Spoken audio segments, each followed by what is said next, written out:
एक इंच नुस्खा, राजेंद्र यादव और मन्नू भंडारी की रचना।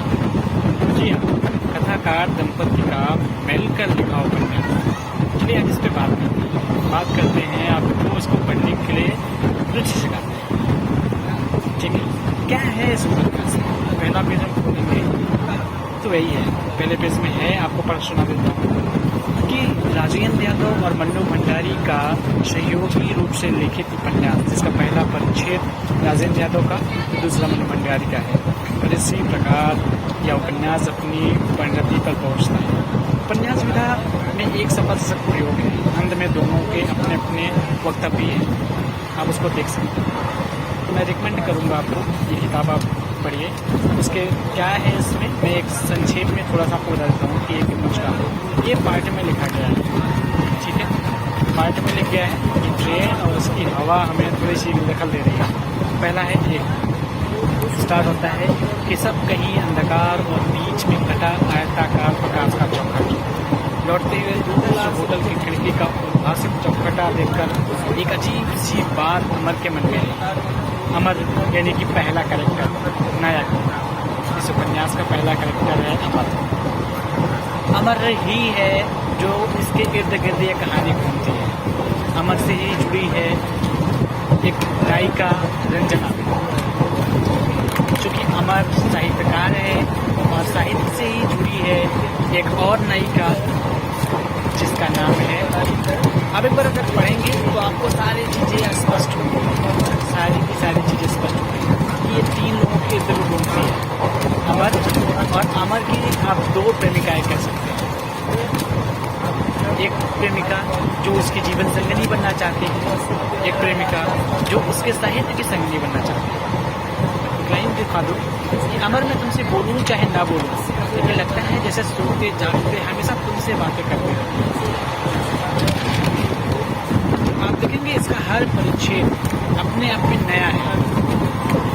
यानी कि आप जैसे ये पार्ट 2 देख लीजिए, ये स्टार्ट होगा तो जहाँ से ये खत्म होगा वो, और ये कि जब ये खत्म होता है कि ठीक यही क्षण था जब उसे लगा था कि सागर का शेषनाग अपनी झलमल उल्लंघन खोलकर एकदम से खिड़की के नीचे से लगाया था और दीवारों पर लहरों के फन पटक रहा था। लेकिन स्टार्ट कहाँ से होता है अगला वाला कि इसी मुस्कान से वह अमर का स्वागत करेगी, अमला ने सोचा।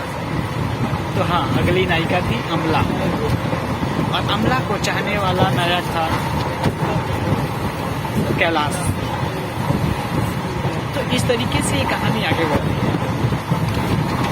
अमला उसकी साहित्यिक प्रेमी थी, उसकी रचनाओं को पढ़कर उसने प्रेम किया था, उसकी रचना को प्रेम किया था।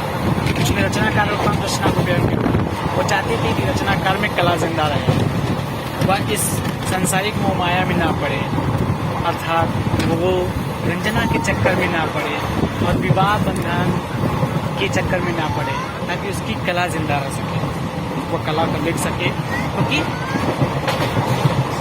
रंजना उसके साथ विवाह करना चाहती थी और अमला उसके साहित्य को निखारना चाहती थी। वो साहित्य के प्रेमी थे। यहाँ तक कि अमर को स्कॉलरशिप चाहिए थी और अमला स्कॉलरशिप देने को भी तैयार हो जाती है। बाकी चीज़ें आप देखेंगे तो ये तीसरा पार्ट है, बड़ी अजीब या मुस्कुराहट थी। यानी कि हर एक पार्ट एक नए सिरे से स्टार्ट होता है, सब में अपना एक नया स्टार्ट है, नया तरीका है। 4 के बाद 5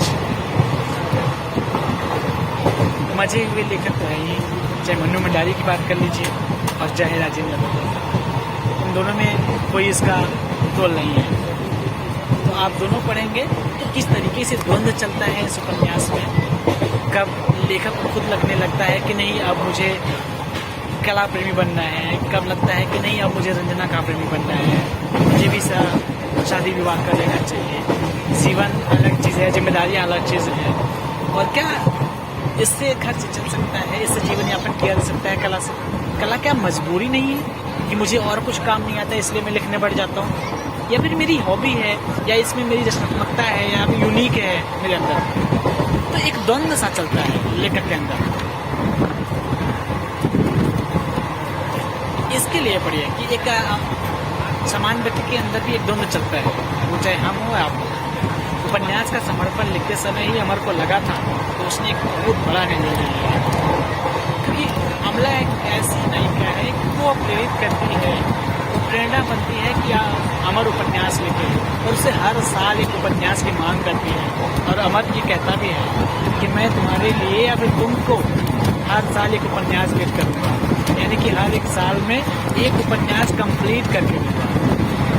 तो एक बड़ी चीज़ है रचनाकार के लिए, और लेखक जब लिखने बैठते हैं तो सारी जगह से मोह माया छोड़ के लिखना चाहता है, ताकि कोई दखल ना हो उसके बीच में, कोई रुकावट ना पैदा हो।